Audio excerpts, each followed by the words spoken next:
It's Lucky's really long list of movies. Woo! It's the very first episode. Hello. Hi, my name is Lucky Damn Day. That's right. And this is my podcast where I tackle my really long list of movies that I have never seen before. I'm not a movie buff. Quite the opposite, actually. I'm a movie dum-dum. I haven't seen much, but that all changes starting today. I really do love movies, though, but I've never allowed the time to actually just sit down and tackle this list of movies. And I don't want to just watch the movie. No, I want to know all about it. Who made this? How? Why? When? I have questions and I'm finally seeking answers. But this list is monstrous, so I'm going to be splitting it up into categories. So each month, I will be making up a category, and I will be pulling movies from my list that fit this category, and I guess my life will change forever. So this month's category is movies that make people scream at me because I haven't seen them. What? You mean you haven't seen The Godfather? You haven't seen Pulp Fiction? The Matrix? You haven't seen these movies? And then their head explodes. And gray matter is so hard to get out of a fresh Burmese lotus flower silk top, I tell you. But no, I haven't seen those movies. I haven't seen the Titanic. I haven't seen The Notebook, and the list goes on and on and on and on, literally. And I'll be tackling it for you today. So without further ado, whatever the hell that means, on with the show. This was one hell of a first episode. Yeah, the movie was pretty good, but the weird little journey for me to admit that was a little surprising. God, and I'm so embarrassed by my first take. I'll share that with you later on. So for starters, I would frequently find myself in conversations at bars, parties, shows, backstage at shows, weddings, whatever, and Pulp Fiction would come up. And I would try my best to stay silent so I could hide my atrocious secret that I had never seen Pulp Fiction before. Eventually, my secret would come out. Someone would try to lay down reference after reference from Pulp Fiction, and once the references didn't relate to the girl with the black bob on the movie poster, the twist, or the needle to the heart, I would have to confess. And after getting this confession beaten out of me, I was not met with sympathy nor understanding. I would be yelled at, accosted, reduced to uncultured swine. Of course, I would plead my case. I haven't gotten around to it. I do want to see it, but it's not streaming. I was only 23 months old when it came out. I begged my parents to take me to the theaters. I gooed, I gawed, I booed, I hooed. And my pleas fell on deaf, neglectful ears. After the first or second decade of being yelled at by mostly strangers, the desperate explanations started to evolve into defense mechanisms, fueled by rage. I don't want to see it. I don't know what the big deal is. I feel like everyone talks about it so damn much. I feel like I have seen it already. I'll admit it, I started to develop a hatred for Pulp Fiction and Quentin Tarantino. Why does my value as a human, a neighbor, a potential friend, plummet after admitting that I didn't see this movie? Now I don't want to fucking see it. Are you happy now? Are you? Now I don't want to fucking see your fun fucking little fucking flick. Fuck this movie and its creator. And then I watched the movie for the first time 1 week ago. And I was angry for some reason. I enjoyed the movie. I laughed. I gasped. I liked how pretty it was. But for some reason, when it came to researching and going further into the Tarantino-verse, I was annoyed. Was it because everyone kept calling Quentin Tarantino a genius and didn't really explain why, and I also just couldn't see it? Was it because Uma was only in the first half of the movie? Was it because Quentin cameoed and said the N-word 4 times in Samuel L. Jackson's face? The pawn shop scene? I thought so. I thought those were the reasons. But when I was watching the movie, again, for the 4th or 5th time within this 1 week period, I realized I was never watching the movie. I wasn't allowing myself to watch a movie. I think I was too busy looking for reasons to prove that my hatred for this movie was justified. I even shifted my hatred from the movie to Quentin Tarantino. It's his fault that I'm getting yelled at. So yeah, fuck you, man. But then I was looking more into Quentin Tarantino. I thought I would find more controversy. At first, I was like, he's a hack with a beautiful eye for aesthetics. All he does is steal, steal, steal, and reuse. But then I learned about his writing. Actually pretty impressive. And he doesn't hide the fact that he does steal and intentionally use from other filmmakers from the past.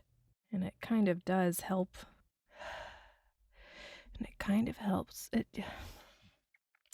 it kind of does help with the storytelling. God, why is this still so painful to admit?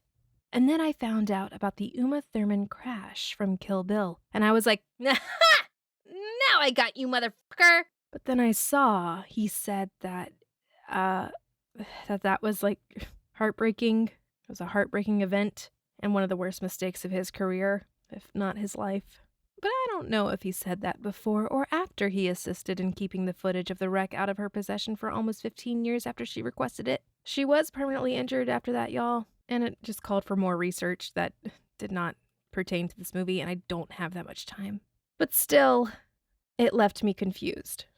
So hating the movie didn't stick because I liked a lot of it, and hating Quentin didn't stick because he's a bit more honest than I thought. He's still a bit controversial, though. And I could only focus on the interviews from the Pulp Fiction release period, because all of his interviews that happened after Pulp Fiction, but still pertained to Pulp Fiction, got really confusing because, it was his second movie out of an entire, universe that he's created, so they just keep referencing all these movies I haven't seen in these interviews. And I do not have time this week to look at the entire fucking Tarantino-verse.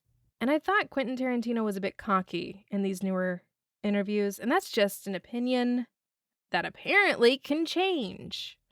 That all being said, I have reluctantly come to the conclusion that this is a very good movie. I still have a few reservations. And that Quentin Tarantino is an exciting director and writer. A strange actor. I still have to be warmed up on that one. But I don't trust him 100%. So how do I go from hating Quentin Tarantino to actually liking one of his blockbuster cult-inducing movies? Well, I made an episode about it. And also all the movie magic stuff, cool behind-the-scenes stuff, and Easter egg stuff. This was just an experience. So let's just get on with it, huh? All right, so this is probably the most embarrassing part of this episode. I'm going to be sharing with you for some fucking reason. I told myself that I needed to do this. I'm going to be sharing my first take with you. So I typed out my first take, and I'm going to read it to you. And I'm probably going to cringe a lot while reading this because of just how fucking angry I was. And please remember that I had been yelled at and belittled by condescending, pretentious pricks for decades about this movie. I was annoyed before I even hit play. Still had a good time, though. Okay, these are my thoughts after I watched the movie for the first and only time in my life. Literally just seeing it once, I wrote myself an email that I'll read to you now. I'm going to cringe, so feel free to join in. All right. So, I have realized that I can react in the moment when watching a movie, but it takes some marination and maybe a few more watches before I can lay down how I feel about it, and I think that's okay to say. Pulp Fiction is one of the movies where a lot went down. We had fun, We laughed. We did drugs, crashed cars, we resurrected, we got money, ate kahuna burgers, sipped on $5 milkshakes, and saw Quentin Tarantino say or shout the N-word over and over and over and over again. And I think...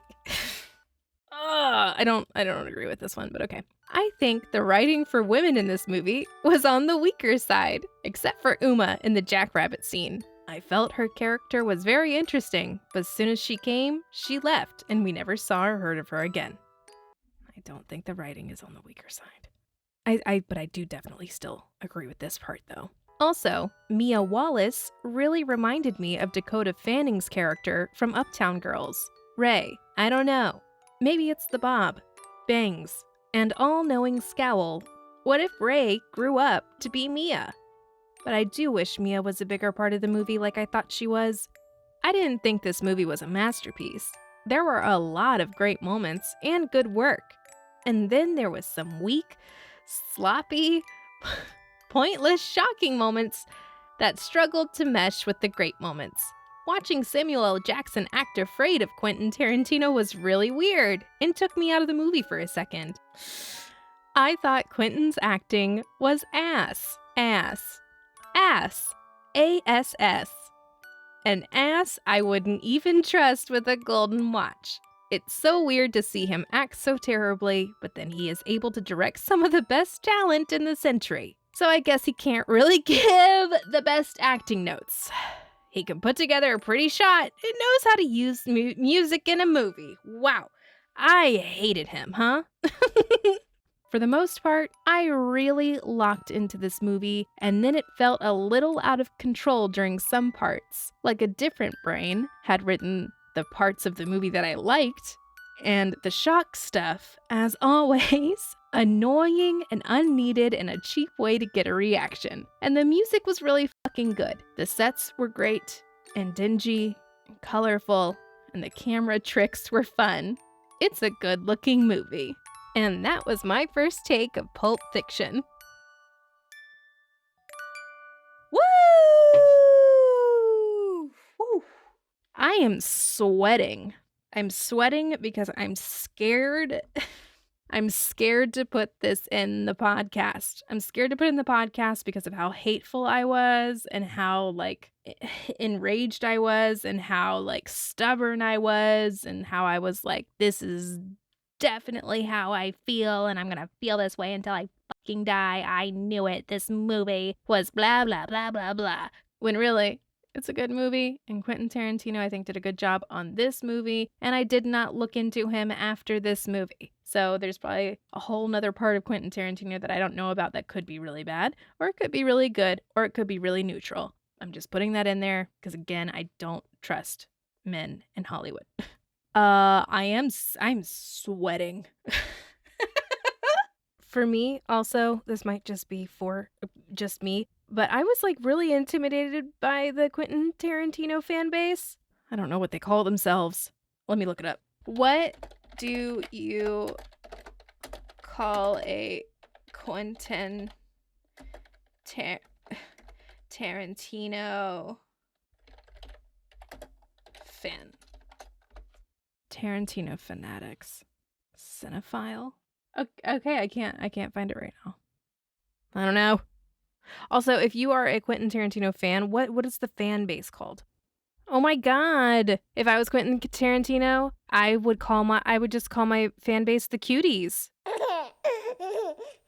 QT? Are you guys the cuties? Are y'all cuties? Aw, okay. I'm gonna call you cuties.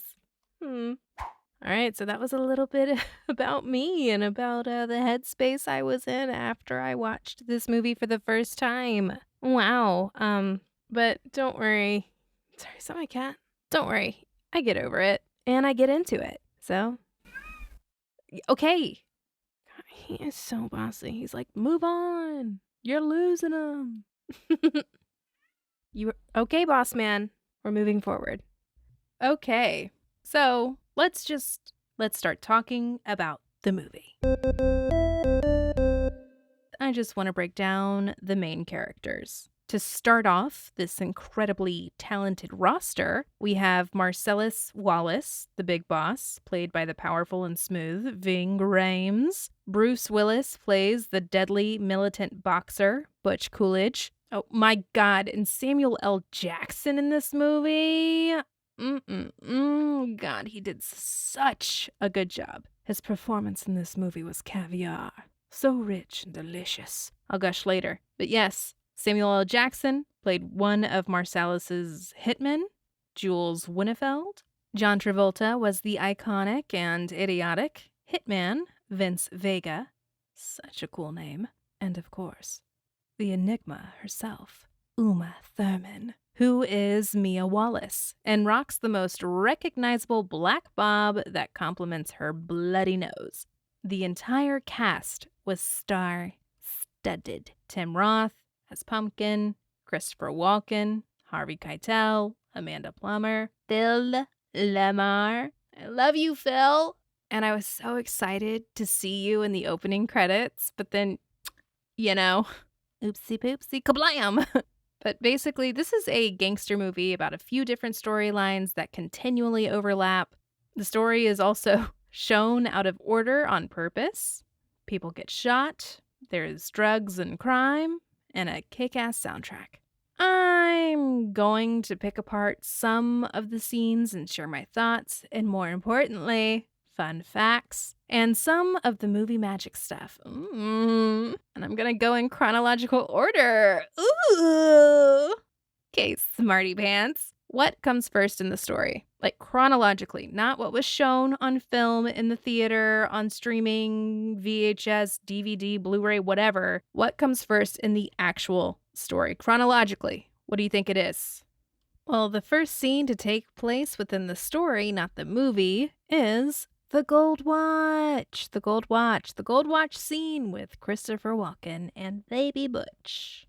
Butch is a little kid, and Christopher Walken is telling young Butch about the backstory, or should I say the back end story. Wow, this is so funny. Funniest person ever. Give her money now. At first, I was surprised that Walken was only in this movie for one marvelous and important monologue. He did such a wonderful job. He comes onto the scene with a delicate but important mission, delivering the family heirloom to his fallen war buddy's little boy. He tells young Butch of the Gold Watch and how it was passed down over generations. And now it is Butch's turn to carry on the family legacy, or totem, if you will. And then Christopher Walken delivers one of the funniest moments of the movie by letting little Butch know that the gold valuable watch made it through the war via,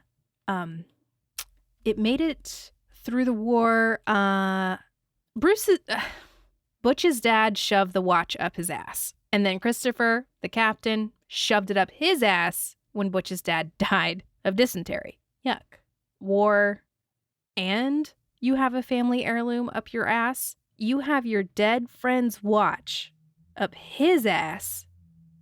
And you're telling his little boy it's his turn to look after this thing. That was the craziest honor-ridden guilt trip I have ever witnessed. Also, I learned a lot of fancy pants cinephile stuff from YouTube. Sorry, that word just freaks me out. I'll get over it.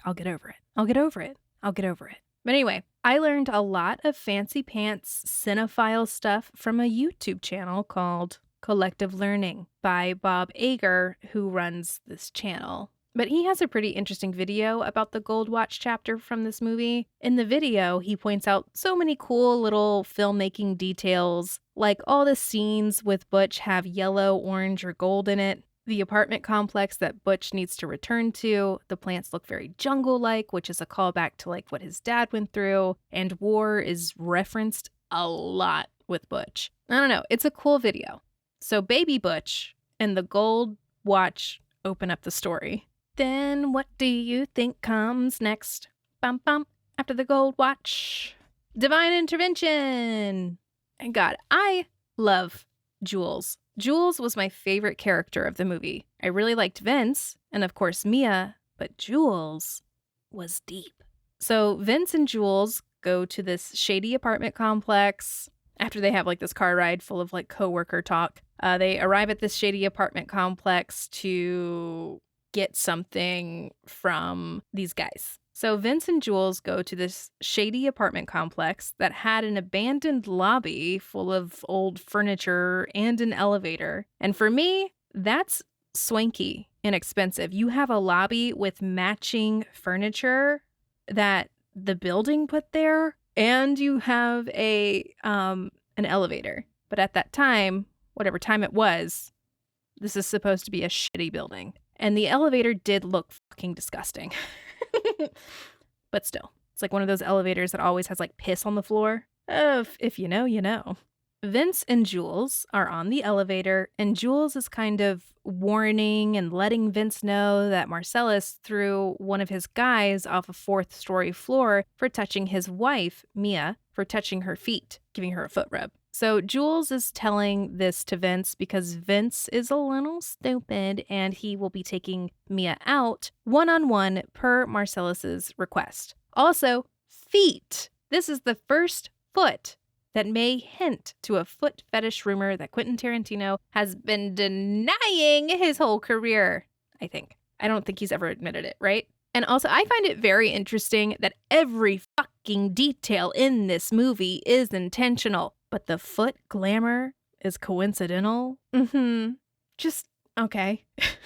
There's a lot of feet. There's a lot of foot fetish stuff in this movie. I saw it. Dirty soles of feet. There's like a lady dangling a heel, a nice sexy pump off of her toe. They like a lot of naked feet, like a lot of attractive women with naked feet. That's significant. Anyway, so now they're in the apartment with Phil Lamar and those other weird little white boys. And Phil did so good. He's always good. And he looked so scared.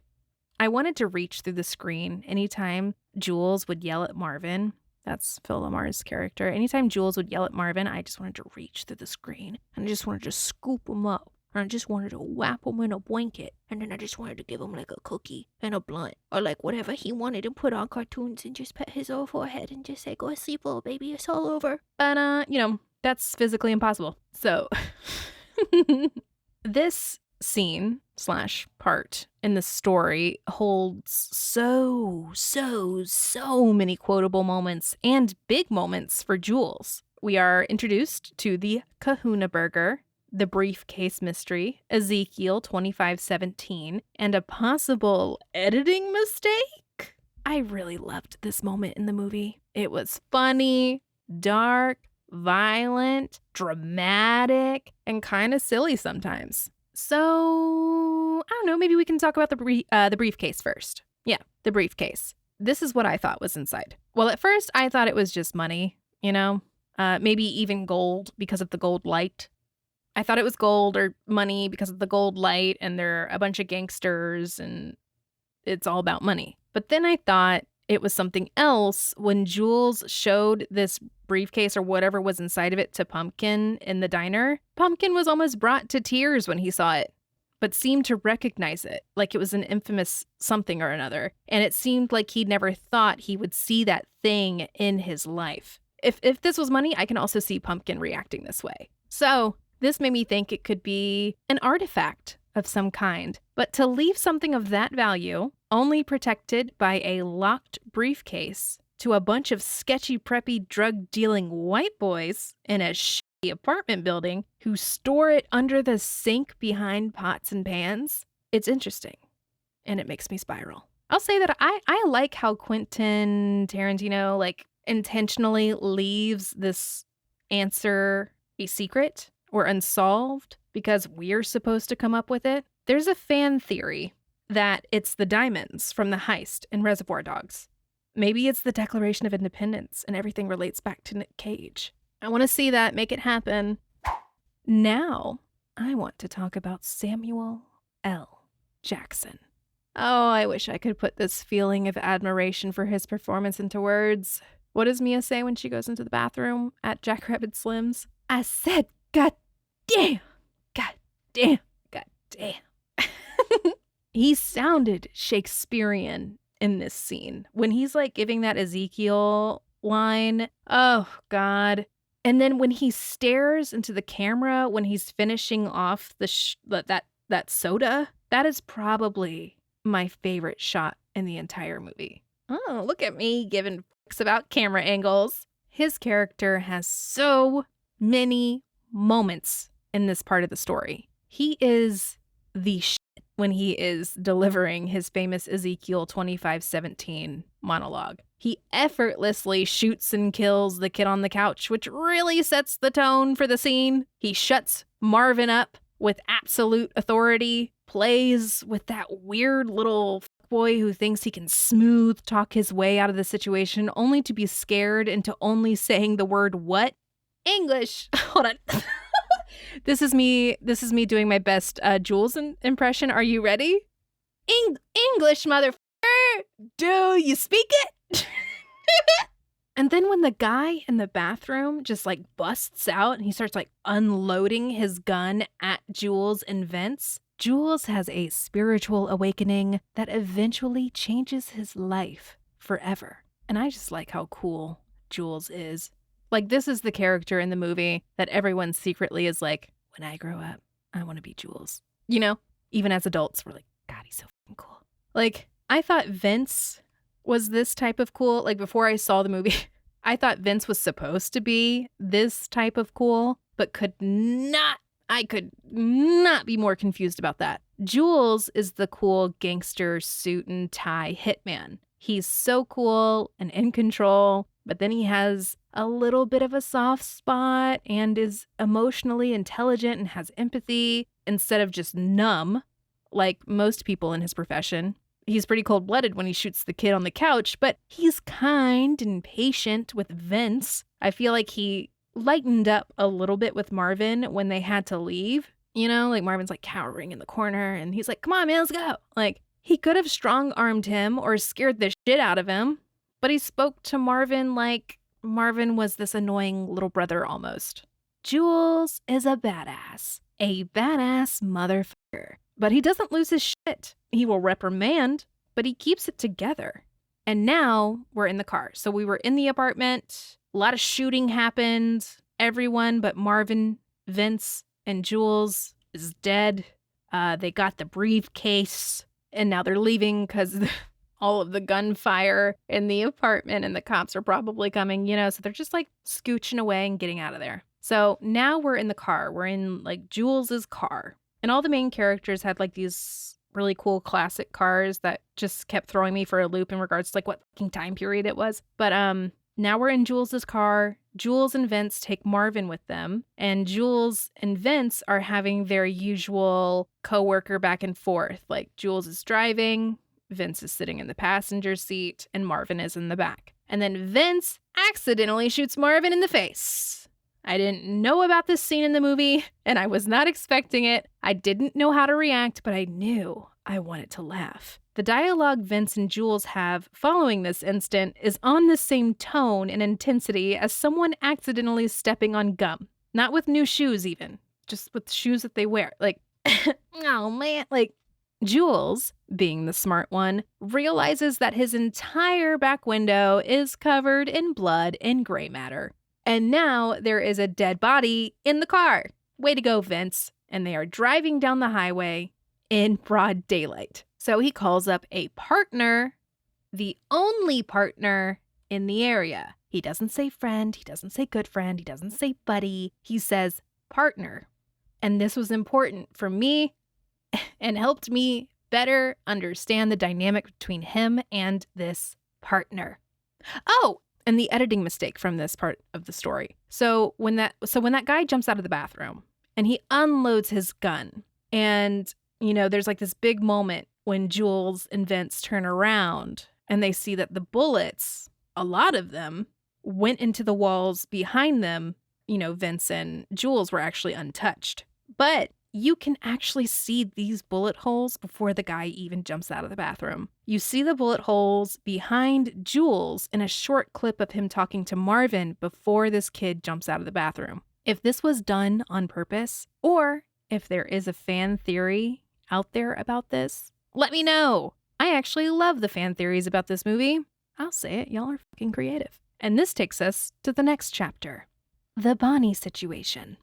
Okay, so the Bonnie situation.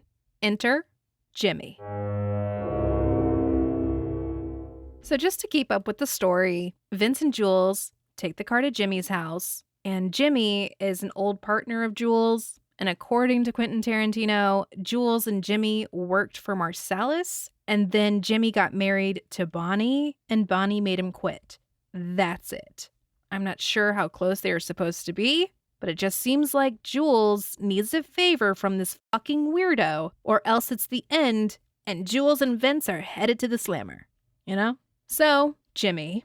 This is the first time I saw Quentin Tarantino act, and it was so strange. I've seen Quentin Tarantino interview, and he's more of a character. You know, he's not like Jimmy, but then again he is, but then again he isn't. I don't know. I was also looking up the other cameos that he did, and I saw the one from, of course, like Reservoir Dogs, Django, right? And like all these other ones, and I'm like, oh, okay, you know, he's just a strange actor. And you know, this is Quentin Tarantino's second film, and his acting is not good.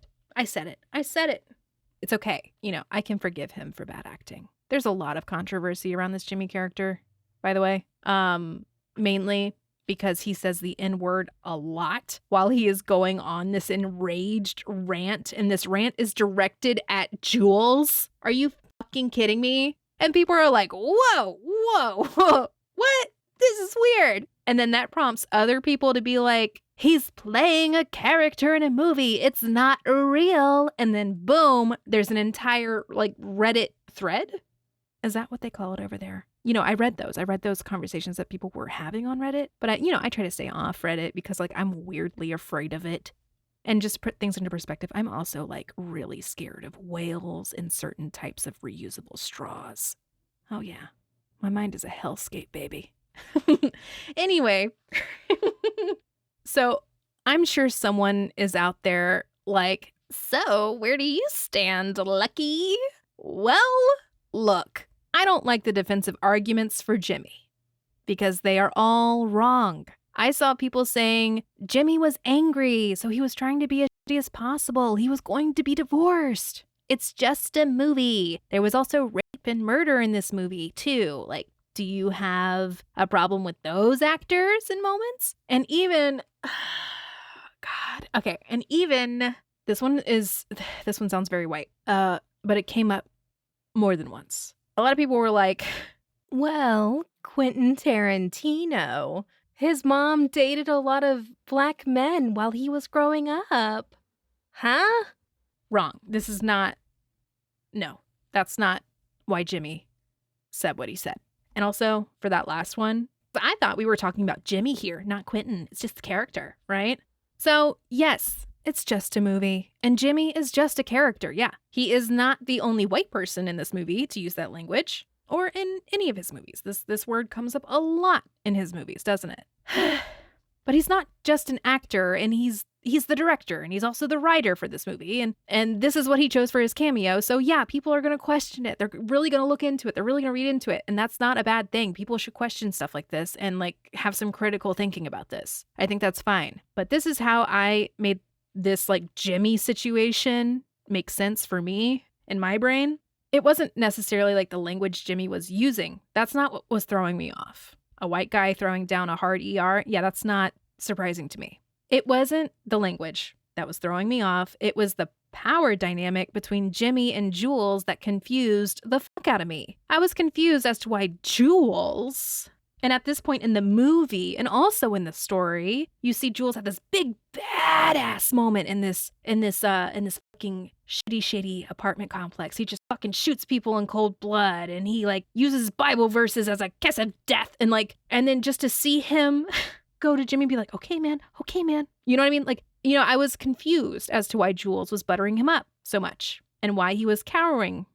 Well, I said it before. Jules needs something, a big something from Jimmy. So Jules needs to play nice and let the weirdo that he knows well enough to go on his little nasty, racist hissy fit and then move on. But when I first saw this, I have a confession. When I first saw this, I didn't really pay attention to all the dialogue in the pink bathroom because when I saw the pink bathroom, I was transported back in time in my brain where I had a pink bathroom like that, and it was actually from the turn of the century, and it was really fucking fantastic. It had pink tile floors, pink tile walls. It also had a pink bathtub and a pink toilet and a pink sink. And then boom, Jimmy is just dropping the N-bomb, and I'm like, whoa. That was my experience with watching that for the first time. I was like, hello, what are we doing? Yeah, so how do I feel about Jimmy? I feel that he's a racist. Jimmy's racist. And y'all, he's not screaming the N-word because he's angry. He doesn't use language like that because he's angry. He says it because he's racist and angry. I think it's okay to call Jimmy racist, and I don't know why it wouldn't, because who fucking talks like that? Scumbags. Jules calms Jimmy down while he is also trying to babysit Vince through the situation that is 100% Vince's fault. Jules calls Marsalis, and instead of yelling at Jules for this stupid mistake, Marsalis sends the best of the best, the wolf, to clean it up. And the wolf is a fun character and part of this story/lifestyle. And the wolf, he's the cleaner-upper. You got a problem, you got a dead body, he comes, cleans it up in record time, and it makes the situation look like nothing ever happened. No one will have questions to ask. We can all move on. And I want to say that this part of the movie was so gross. And everyone is totally okay with it. They're totally okay with the brain fragments in Jules's hair that sit there until the wolf hoses the boys down and Jimmy gives them some comfy but embarrassing clothes to wear. And Jimmy, during the hose off, just kind of solidified with me that Jimmy's an awkward weirdo. But I think we also see a bit of Quentin Tarantino kind of peek through when he's directing the wolf where to spray the hose. I'm going to be really honest. I really like the clothes that they change into. Not really because of how they look. Well, the banana slug shirt I want that. But damn, they look comfy and at ease. And they're in LA, so a gift shop shirt, jogging shorts, and flip-flops must feel amazing. God, and they must feel amazing after having to wear a suit drenched in blood and brains. Oh, and then you get to sit on expensive, fresh linens on the drive over to Hawthorne Diner. You see, that's what we like to call a smooth transition. Oh, it's Hawthorne Grill. God damn it! So much for being smooth. Okay, let's go over to the Hawthorne Grill.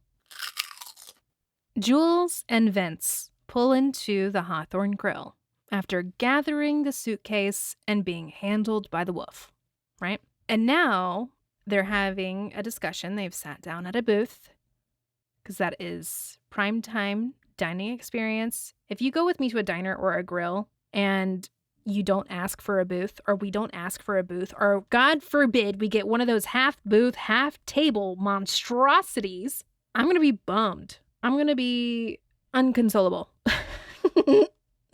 Inconsolable, I think is the word. Whatever. They're sitting down in a booth and they're having this discussion about this crazy divine intervention situation that happened back at the crummy apartment. Jules tells Vince that he has made up his mind to quit the job because this divine intervention is assigned to him. He can't ignore it. So he wants to quit the job and he just wants to go wherever his heart or the wind takes him because he just can't ignore this. He can't ignore this divine sign of this magnitude. So Vince goes to the potty, which people point out all the time. I didn't notice how often Vince needs the bathroom, but people are always wondering why he's always on the go. And some people have explained that it could be due to his addiction. You have an addiction. It's not like you can just use in the middle of wherever you're at. You got to go get some privacy, and that's the bathroom. And also, people were saying that he might need more bathroom time, not only because of the heroin, but because of the heroin. Like, the heroin makes you constipated. So, the more you know, I guess. I didn't even realize he was going to the bathroom that much. I go to the bathroom a lot. That's because I care about my colon health, and I have 3 holes to take care of. What is it? Too much information? I don't give a fuck. After Vince walks off to the bathroom, a couple named Pumpkin and Honey Bunny that are sitting in another booth, They jump up from their booth and they start sticking up the place. They start collecting wallets and money from the register. Everyone is panicked, except for Jules. Jules eventually is approached by Pumpkin at gunpoint, and Pumpkin quickly gets a greeting from Jules and his 45. Jules doesn't shoot. In fact, he opens his heart. Metaphorically, Jesus Christ. Metaphorically, he opens his heart. Quentin Tarantino movies are fucking gory as hell. He metaphorically opens his heart. And he tells Pumpkin about Ezekiel 25:17. He said that he always would say it because it sounded cool, and he used it like a kiss of death. Once you heard it, you knew it was the last thing you were going to hear. And then he goes on to how he now has like a new understanding for this verse, and he lets Pumpkin know that basically if it were one day earlier or even earlier this morning, Pumpkin would be carved by Jules's bullets. Also, all this violent shit happens in the morning. The apartment, the grill, the wolf, this robbery, like we're still serving breakfast, y'all. But Jules is on a new path. Jules gives Pumpkin and Honey Bunny around $1,500 or something from his own wallet and sends them on their way. Oh, by the way, his wallet says badass motherfucker on it. Perfect. And then after Pumpkin and Honey Bunny leave, after a stick up, after some persuasion, some arguing, some yelling, Jules and Vince start to make their way over to Marcellus at the strip club.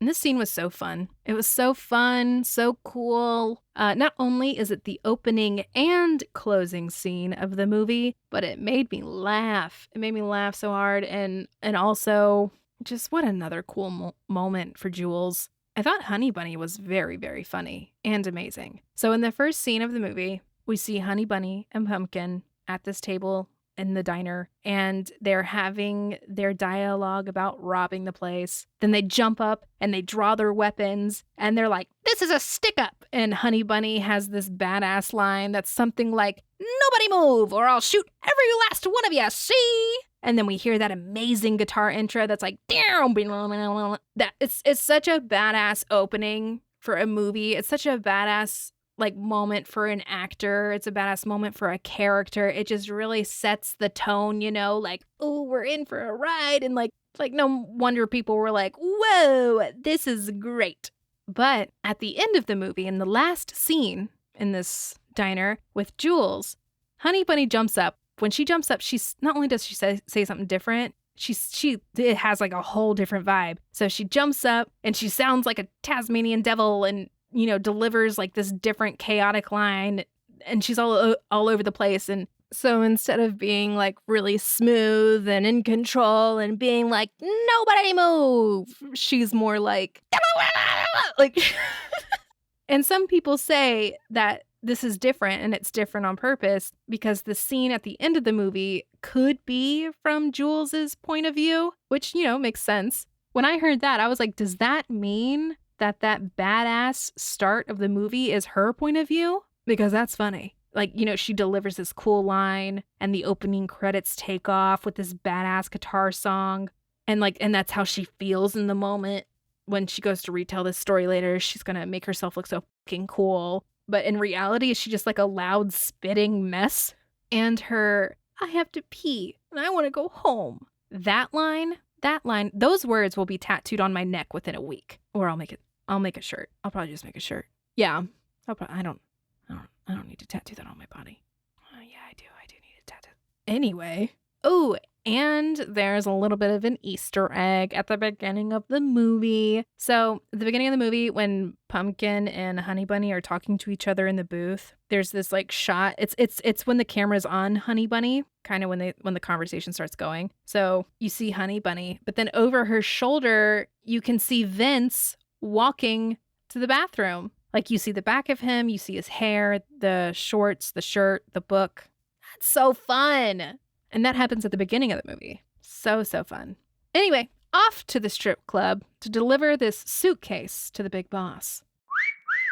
Woohoo, now we're at the strip club with Marcellus, but it's during the day because it's still the fucking morning time, so the strip club is closed and empty. And there's a bartender there, his name's Paul, and he has a fun little line.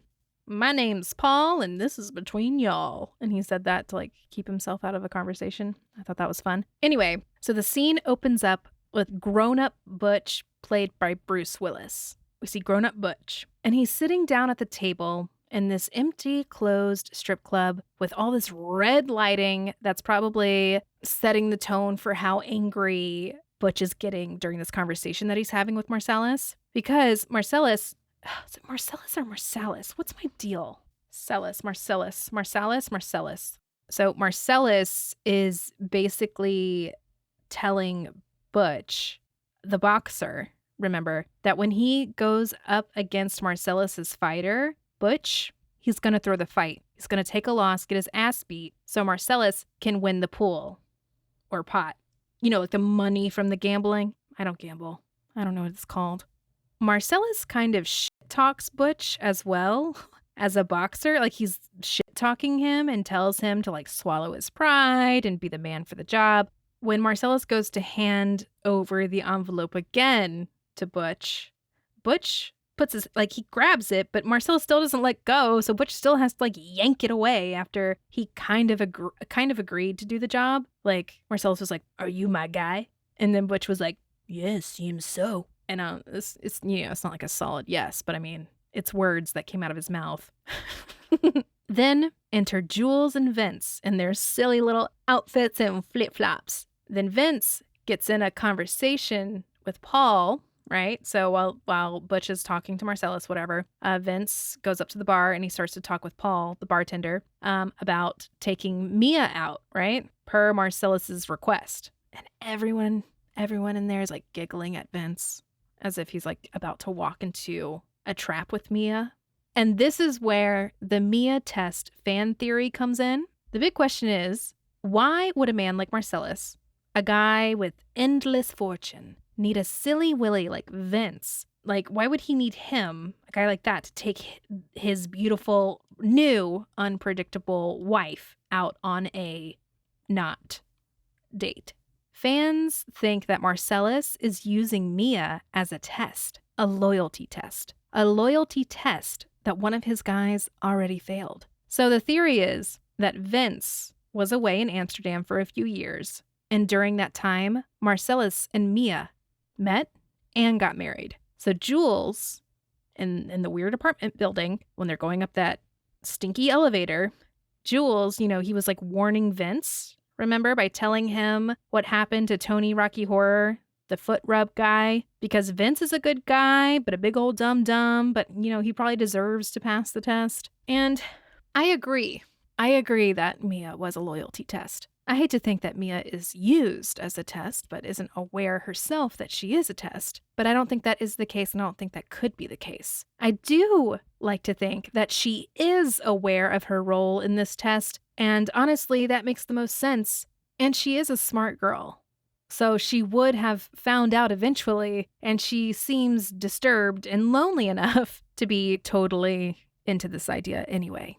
Or what if she doesn't know it's a test? Or maybe she is really lonely, and she's like really this lonely and might really need a babysitter or a good time, but hates the rumor that she is a test and throws herself at men. So maybe that's why she gets defensive at Jackrabbit Slims. Or maybe she gets defensive to throw Vince off her scent.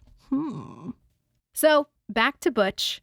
Seeing Butch at this point in this story is probably one of the reasons why the movie is shown out of order. Because last time we saw Butch, he was opening up the story at age 5, and we don't see him again until now when he's an adult. And since we have seen so much head explosions, the woof, the grill, the divine intervention, we would probably be confused as to who Butch, honestly, Bruce Willis, like we would be confused as to who that guy is, both as a child and even as an adult. It's like, well, then what was that kid about? Who is this guy? Oh, that was the kid. Like, you know what I mean? It just like, I don't think it would read well.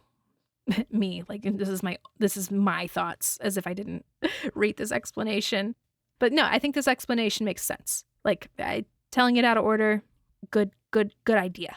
And Vince is so rude to Butch in this moment. He calls him names that basically make Butch seem like a little bitch boy boxer sellout. And that's gonna bite Vince in the ass or in the chest later. Jack Rabbit Slims. That's where we're at now. Everyone gather around. We are now at the iconic scene, the scene that everyone talks about, the scene where all the clips are from, the scene that made me think that this movie was set in the 50s. This is the not date night with Mia, between Mia and Vince. And this is where Mia proves she is a cool girl. Also, I like how Vincent is high and he's just like walking through an environment like this. So, a few things about this scene. I think we all know what goes down in this scene. The two sit at the table that's inside of a really cool car. There's a lot of tension between Mia and Vince, and Mia is looking at Vince like a spider looking at a fly caught in a web. There's talk of comfortable silences, what went down with the foot rub, the characters walking around. I really enjoyed this scene. It was very colorful, it was very fun. But when I first watched it, I'm not gonna lie, I thought the dance scene was going to be a bit more epic. I was expecting more from the dance scene. I didn't, realize it was going to be so simple and short. But it works. And I see why it's so remembered. Like it's a really fun moment of the scene. And for some reason, I guess just the hype and the way people remember it and then would tell it back to me, it just seemed like it was like so much bigger and flashier. But right when I think it was about to take off, the scene just like fades out to black. And I was like, oh, we're done. Okay. But there is a little fun fact about this scene and a few weird takeaways from my first watch. Steve Buscemi was in this scene. He was Buddy Holly, the waiter. And this moment made me happy that I watched Reservoir Dogs. I ended up watching Reservoir Dogs because I was just hearing about all the overlap. I was happy to see Steve Buscemi was now portraying Buddy Holly, or just like some kid that plays Buddy Holly at this like themed restaurant. Steve Buscemi's character in Reservoir Dogs had a shit take on tipping waitresses. So, of course, it's funny that he cameos in this movie as a shitty waiter. Vince even says he's not that good, and he's also a little rude when he's taking the orders. But he is almost unrecognizable in his black wig, and I think he looks good in a black wig. When they're on the stage and Mia is like holding the mic and she's like, "Oh, Vince Vega." You can see Buddy Holly, Steve Buscemi in the background, just like checking women out. And I want to take this moment to say, Uma Thurman knows how to hold a cigarette. She doesn't do this weird open palm thing. Have you seen that? Actors will hold a cigarette, but their entire hand, all 5 fingers, straight. They're all straight. Have you seen that? That has always driven me crazy. I've never seen someone out in the wild smoke like that. I only see actors do it. Even really good actors do it. Maybe some people like literally just can't hold something with 2 fingers and then make the rest of the fingers on that hand relaxed. So maybe I'm up my ass about this. I don't know. But Uma has good cigaretting techniques. Like how she uses her thumb to point at herself. Like she's still smoking, right? She has her cigarette. And she's delivering this cool line like, I think Marcella's told you to take me out. And when she goes and take me out, she has the cigarette in her hand, she takes her thumb, and she points at herself. And she looks so cool, just using her thumb just to be like, me, the smoking cigarette in the same hand. It's just so cool. And then she's like, we're going to go up there, we're going to dance, we're going to get that trophy, so be good. Or something. And using your thumb to point at yourself is a cool power move. People only use their thumbs to point at themselves when they're like the boss, but they use a finger to point at themselves when they're like, who, me? And it's a lot of wrist action, a lot of unnecessary wrist. Can you hear my wrist cracking? That's me using a finger to point at me. Me? But when they use their thumb to point at themselves, it isn't like a who, me? Who? Me? Who, me? It's just me. You know? Oh, and there was more naked feet in this scene, more naked lady feet in this scene. But I was more appalled at Vince and Mia when they kicked off their shoes. So they go on stage and they're about to do they're about to bring the house down with their twist and their mobile joints. But I was appalled when Vince and Mia took off their shoes and they place them at the edge of the stage, which is actually, so the stage is surrounded by booths. If you're sitting by a booth by the stage literally is touching the booth is like nailed into the stage. So when you're sitting at the booth, from your neck up is the stage, right? So they kick off their shoes and they take the shoes to the edge of the stage, and it's like near people eating. And I know what you're thinking. You're thinking, I could be overreacting. I could be reading a little too far into this. I could be a prude.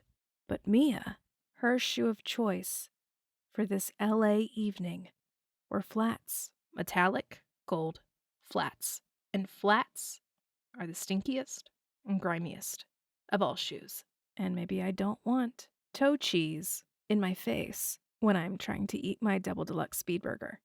So now that we are talking about Uma, turns out she wasn't the first pick to play the part of Mia. But she was Quentin's pick, which is all that really matters when it comes to a Quentin Tarantino film. Apparently, Uma was a model turned actress, and Pulp Fiction made her into an A-list celebrity overnight. Fucking sweet, right? Speaking of this movie changing careers, John Travolta. Apparently, this movie saved his career, and he wasn't the first pick for the part. So John was a big hotshot in Hollywood, heartthrob in the 70s, right? And then his career started to take some weird twists and turns in the 80s, and he just ended up in talking baby movies. Happens to us all. Michael Madsen, Mr. Blonde from Reservoir Dogs, Michael Madsen was the first pick for Vince, but he had signed on to another commitment and the shoots were happening at the same exact time, so he had to pass. In fact, he says that it was neat to see John up there on screen doing this dancing scene, right? Because it would have been completely and entirely different movie if, Michael Madsen had to get up there and dance. I think he's a little more self-conscious in that area, and John Travolta, he's got this big dancing background, especially dancing in movies and dancing on screen, so.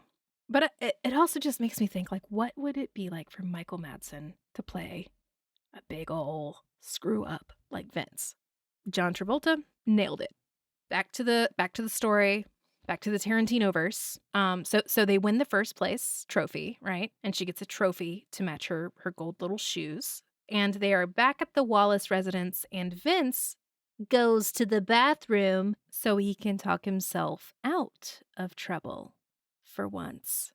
Jules is the one that usually is talking sense into Vince. But now Jules isn't there, so now Vince is talking sense into Vince. Either way, he's in the bathroom for way too fucking long. By the time he comes out of the bathroom, Mia has had a solo dance moment, found his baggie of $3,000 heroin that's packaged like Coke in his pocket, snorted a line, probably had some horrible seizures, and fell on the floor and is now foaming at the mouth. He literally comes out the bathroom, he's like, hey, like this whole speech he's had planned. Hey, Mia, I think I really gotta go. Oh shit. Like, literally.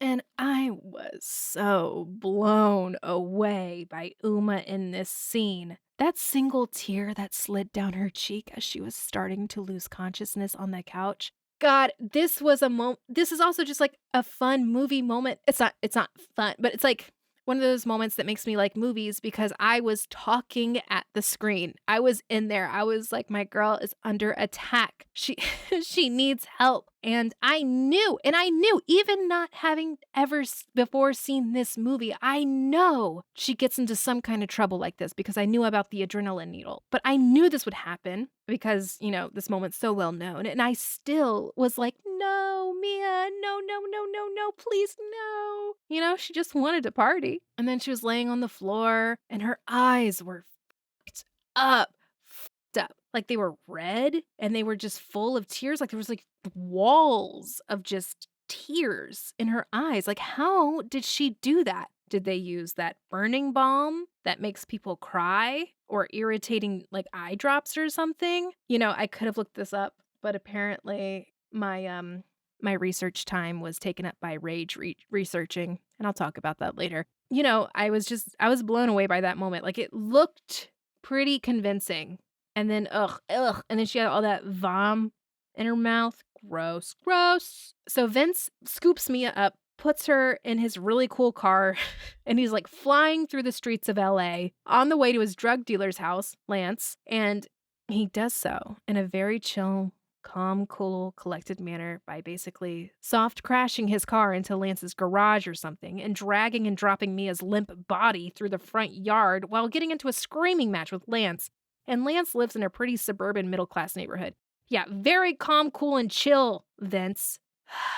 This is Vince without Jules. My God. They bring her into the house, and panic breaks out because there's Lance in the house. Lance has his wife there, and his wife has like a friend there, and they're talking about piercings, fellatio, drugs, whatever. And then boom, Vince just comes screeching in later that night and fucks up the vibe, right? So yeah, so they bring her in, panic breaks out, and eventually Mia gets a 10-inch needle and a full syringe of adrenaline to the heart.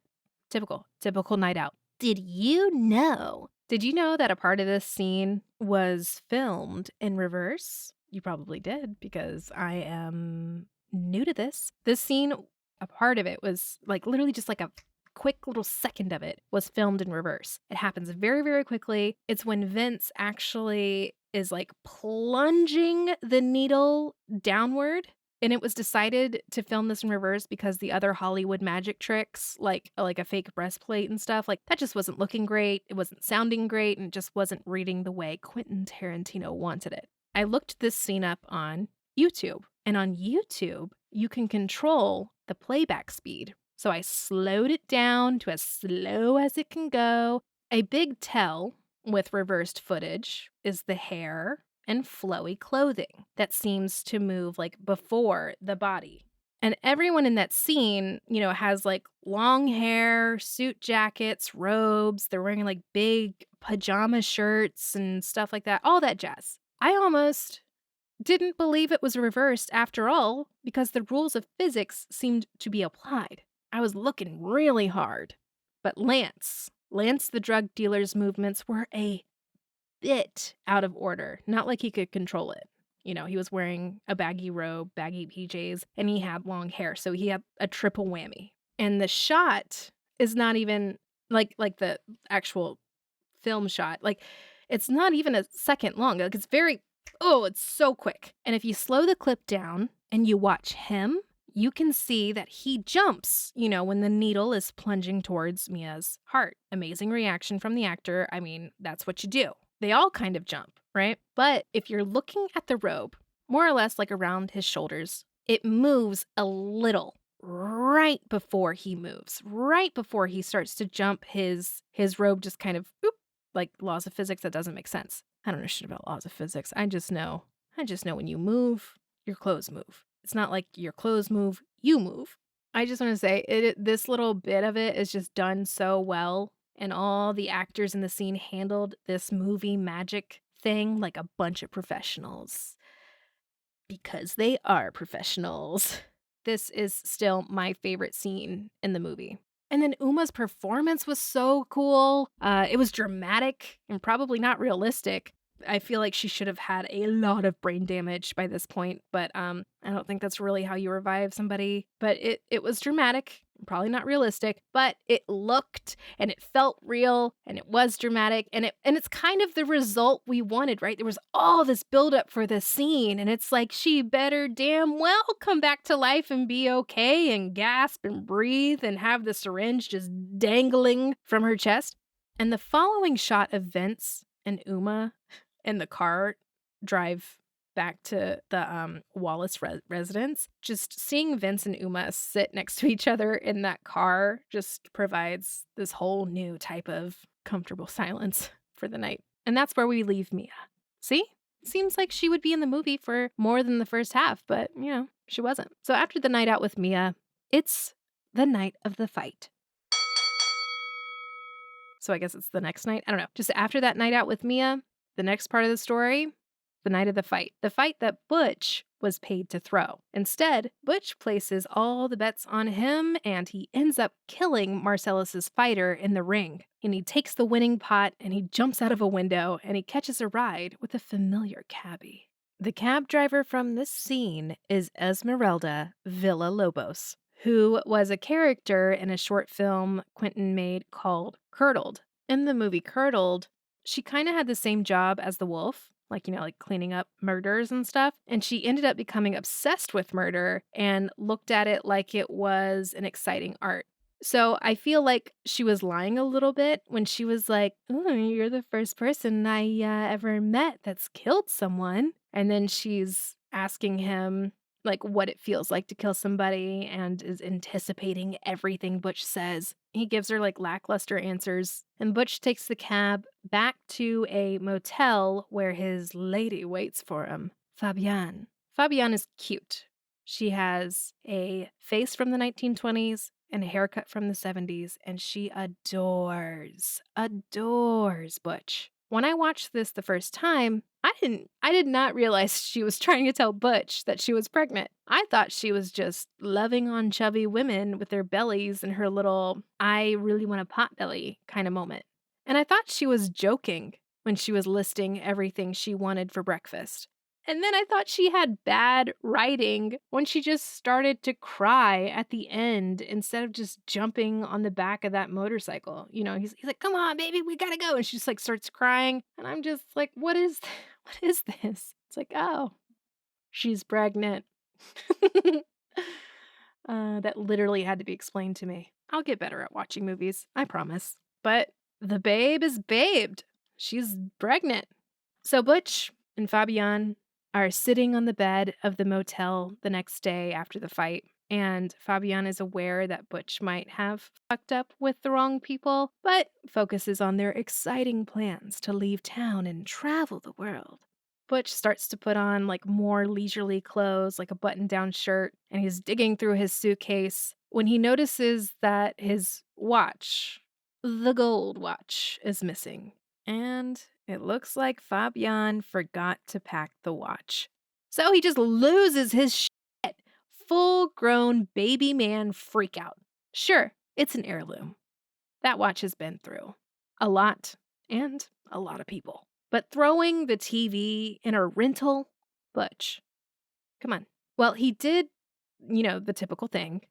Throw a big fit, yelling, calling her stupid and a dumb whore, and like throwing the television, throwing shit around, screaming, stomping around. And then he just like immediately changes his demeanor, and he just like goes over to her and just apologizes to his shell-shocked partner who was crouched and afraid in the corner. Yeah, because that's really gonna smooth over the situation. So then Butch just knows that he's just gonna have to go back to the apartment. He takes off his button-down t-shirt, and he puts on a good old white t-shirt and his suede jacket that has gold lining. And then he goes back to his apartment. And then we get to the Pop-Tart scene. And there are so many fan theories about this one too, and they're pretty fun. This is where I start to see and understand how the fans had so much fun with this movie. Not only was this movie a puzzle to put together, each scene has little storytelling Easter eggs in it. Quentin Tarantino wrote this in a way where whoever watched could piece together the story for themselves. We get to figure out how to put this movie into chronological order. Some scenes had no dialogue, but a clear exchange between characters that provided a plot development. And what wasn't said in the dialogue is said in the clues placed in the scene. When Butch shoots Vince, this is a great example of this, and it's pretty fun to pick apart. This is what made me understand why this movie is talked about so much. So Butch goes back to his apartment to get his precious butthole watch. He finds the watch almost immediately, and then he sticks around. This gave me so much anxiety. He just sticks around to eat some Pop-Tarts. And I love Pop-Tarts, specifically the dollar store brand Toast and Pop-Ups. But get the fuck out of there. Get the fuck out of there. You got your watch? Get the fuck out of, like, if you have to quietly insert a key into a lock, you're going into a room that you need to leave immediately. So Butch goes into the kitchen, aggressively and noisily rips open the Pop-Tarts, slams them in the metal toaster. Then he looks to his left, and on the counter is a big, fat gun. He picks up the gun and he inspects it. Then the bathroom door opens, and it's Vince, the guy who was rude to him at the strip club.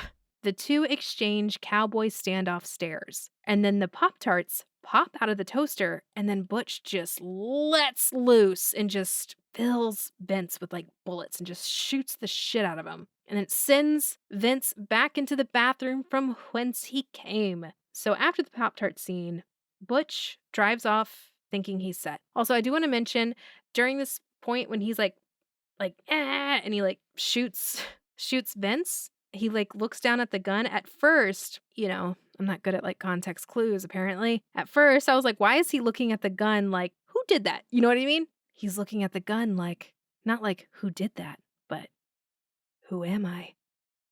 Am I my dad? Is this what my dad did? Is this what war is like? Did I really just shoot somebody? And then he like looks into the bathroom and he's like, oh my God. And then, and then he leaves. So after the Pop-Tart scene, Butch drives off thinking he's set. And then he stops at a crosswalk. He's jamming to the radio and he sees Marcellus fucking crossing the street. And Marcellus, I keep going back and forth from calling him Marcellus and Marcellus, and I'm so fucking sorry. But so he stops at the stopwalk and he sees Marcellus cross the street. And Marcellus recognizes Butch right away. And then Butch floors it and hits Marcellus with his car. And a lot of fans had so many questions and so many answers about this scene. Who does that fat gun belong to? Why didn't Vince hear Butch aggressively prepare Pop-Tarts? Well, I have a few fun theories to share with you. Let's talk about the gun. The fans gathered that this gun could belong to Vince. The fans can easily imagine Vince leaving the gun out on the counter to go use the bathroom because Vince at this point has a strong reputation for being a little, a little what? Dumb. But there is another theory that this gun belongs to Marcellus. Fans theorize that Marcellus is joining Vince on this stakeout because Vince's partner, Jules, has retired from the game. So that's one theory. And I'm not done with that one, but that's one theory. And then we have the next one that's like, why didn't Vince hear Butch aggressively prepare those motherfucking Pop-Tarts? Because if that last theory is true, then Vince thinks that Marcellus is in the kitchen. He's returning from going out to get donuts and coffee. And before Butch hits Marcellus with his car, you can see Marcellus is walking across the street, minding his own business, and he's holding a pink cardboard donut box, and 2 coffee cups are sitting on top of the box. And they are still in Butch's neighborhood. And it just explains why Marcellus is even there in that neighborhood. What, you think he just likes that Dunkin' Donuts and he just likes going there and they just don't have a coffee cup big enough for him, so he has to get 2 coffees? Is that what you think? No, he's there getting donuts and coffee for him and his employee. So he is with Vince because his partner is gone and it's breakfast time, and because all of these gangsters are early birds, Marcellus goes out to get some coffee and donuts. Some fans think it was strategic.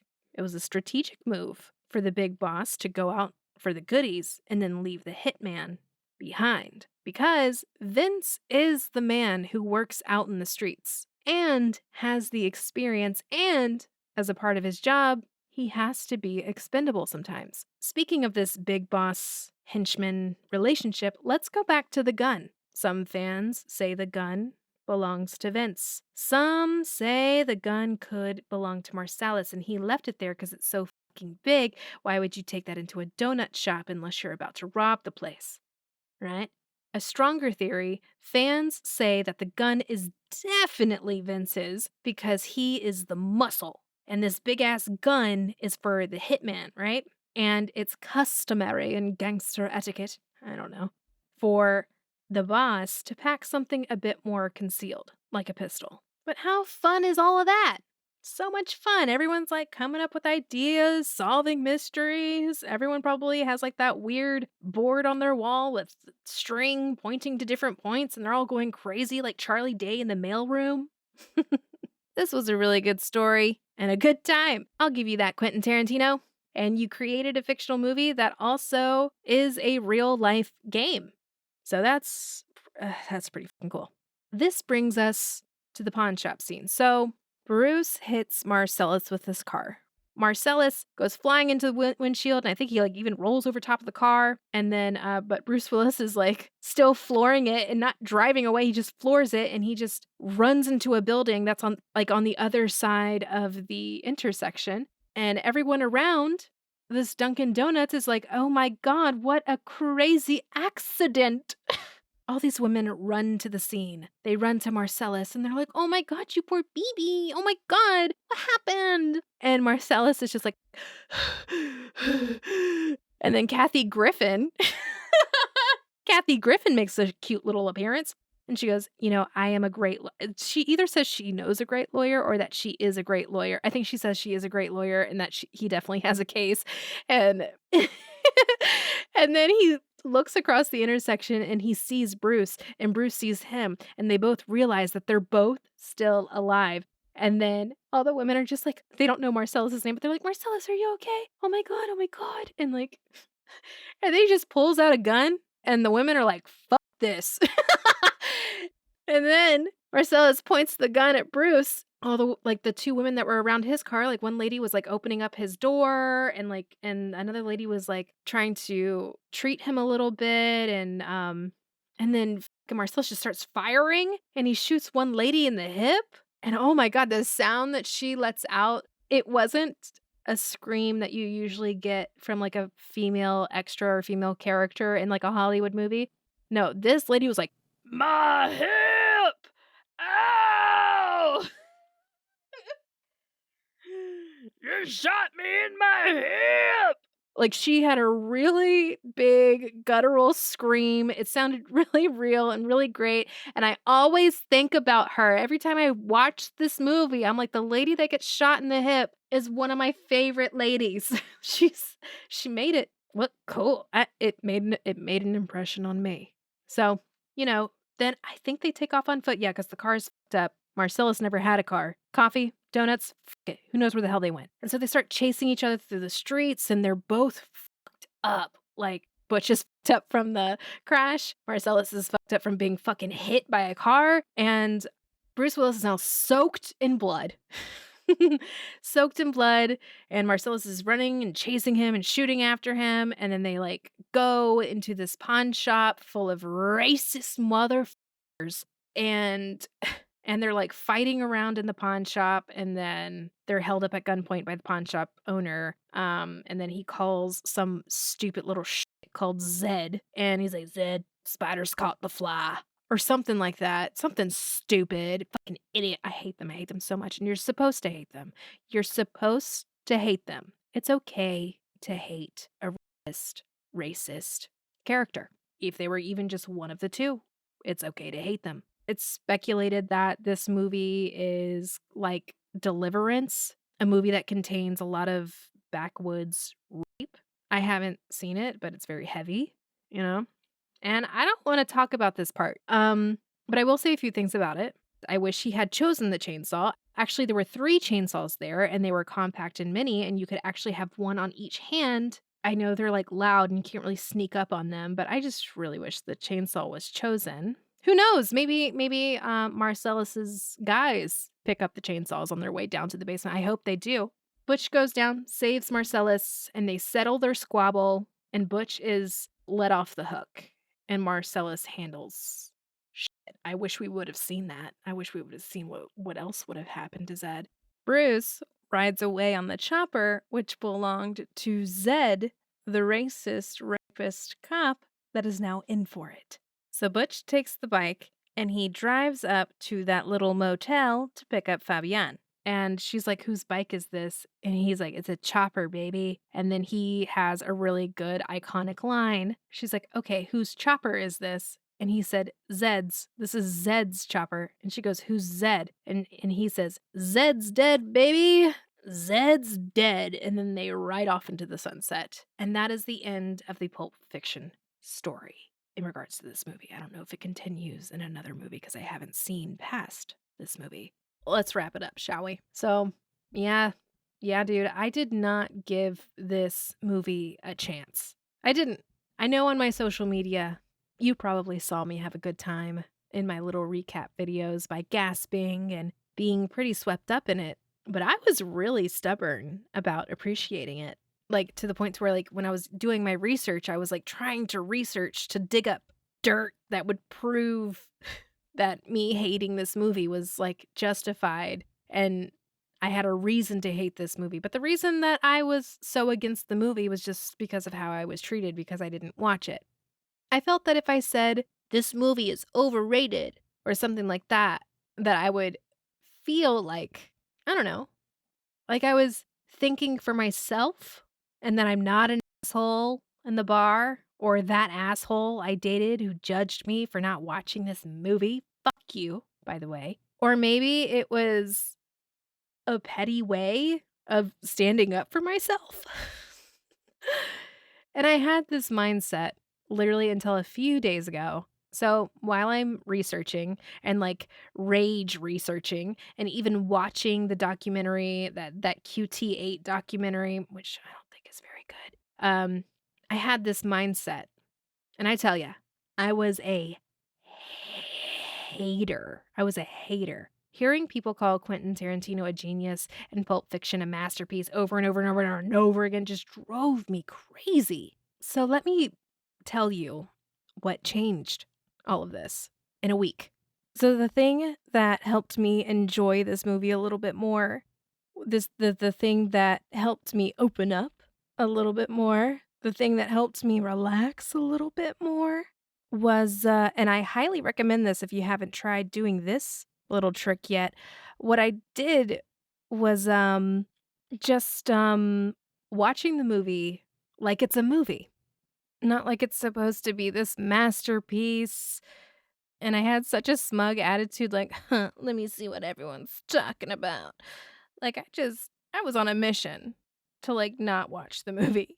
But that makes sense, though, because I've kind of been on that mission for the past couple decades. Like, I didn't watch this movie out in protest. I was like, "No, I'm not watching this fucking movie. You want me to watch this movie? No, I'm not gonna watch this fucking movie because if I watch this fucking movie, then I'm gonna end up like you. And do I wanna be like you? No, because you hurt me. And do I wanna hurt me? No. So why the fuck would I watch this movie just to be like fucking you? Yeah, I'll go on a second date with you." After watching Pulp Fiction over and over and doing all of this research, I was getting I was getting worked up.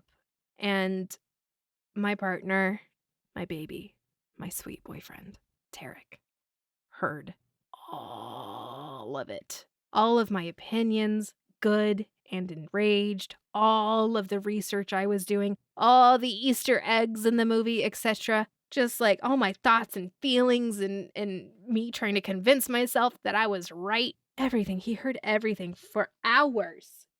But he was amazing, as always, and super supportive, and he wanted to watch the movie with me so I can tell him more. Tell him more! Can you believe it? Tell him more about the Easter eggs and the fun facts and all the other shit, and, like, let's watch the movie and talk about it while we're watching the movie. So, we made a little bit of a date night out of it.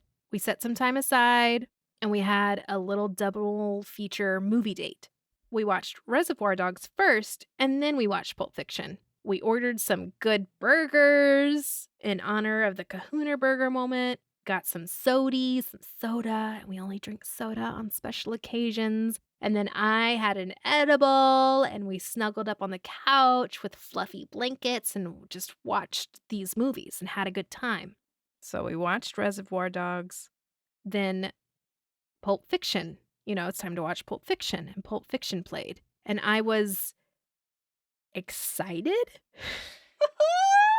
My baby and I were watching, and we're calling out all the little details we saw. We're laughing at Vince for being so stupid. Really enjoying Samuel L. Jackson and literally every shot that he was in. And I think that's when it hit. Not only the edible, but that's when it just clicked in my brain. I like this movie, and I put so much pressure on myself to be this movie critic when that is not what I'm trying to do here. I just want to watch movies. I got this really long fucking list. I haven't been able to set time and actually watch these fucking movies, and I just wanted to watch these fucking movies. And maybe, like look up some movie magic and fun facts or whatever interests me. Literally, like this critical shit and this pressure on myself to have all the answers and the hot takes and the intelligent attention to detail, I guess is what you would call it. But honestly, no one knows who I am. And here I am, going out of my way to be stubborn and uptight. And it also makes me the movie watching asshole. God, because I wasn't watching the movie. Like, I just wasn't watching the movie. Just watch the fucking movie, dude. Just watch the fucking movie. You don't have points to prove. You don't have to have, like, all the answers. You don't need to know exactly what the movie's about. You can be lost. You can be confused. You can feel. You can do whatever. You can do. You just watch it. Just watch the movie. Like, enjoy yourself. I had no idea I had such an issue with this. I knew I had a little trouble, but Pulp Fiction made me realize I have a really big issue with this. I have an issue with enjoying myself and taking it easy. So, once I removed, much like the Golden Watch, once I removed my head from my own ass, I was able to appreciate what I liked and relieved the stress of trying to unpack and focus on all the elements I didn't like. I had a good time. I'm sure I had a good time just like people had a good time in the 90s when this just came out. Because it's a movie. Jeez. And I also just like to remind myself any second I can. Literally no one knows who I am. And that brings me peace. So I hope that all makes sense. Like, I think it's really going to change all my movie watching experiences. And I hope I can take this little lesson with me onto the next 3 movies. Because it isn't just Pulp Fiction I've been yelled at for. I have a whole month of this category to get through. Yeah, I don't really 100% know what my problem is, but I just do know that I just need to be a little bit more relaxed, take a little bit more of the pressure off myself, and just watch the fucking movie. And sorry if this got like a little mushy, little gushy, like a soft, shapeless mass. Kind of like a pulp. Ta-da! I hope you enjoyed that. My first episode. Hi, hello, how are you? My name is Lucky Damn Day. It's really nice to meet you. And if you made it to this point of the podcast, we're kindred spirits. All right. And don't forget to tune in next week when I tackle another movie that makes people scream at me because I haven't seen it. What is that movie? Okay, fine, I'll tell you. Quit twisting my arm. It's Parasite. Woo-hoo! Holy shit, this movie. I tell ya, it awoken something in me. Tune in next week to figure out what the diagnosis is, okay? I'll see you then. Drink some fucking water.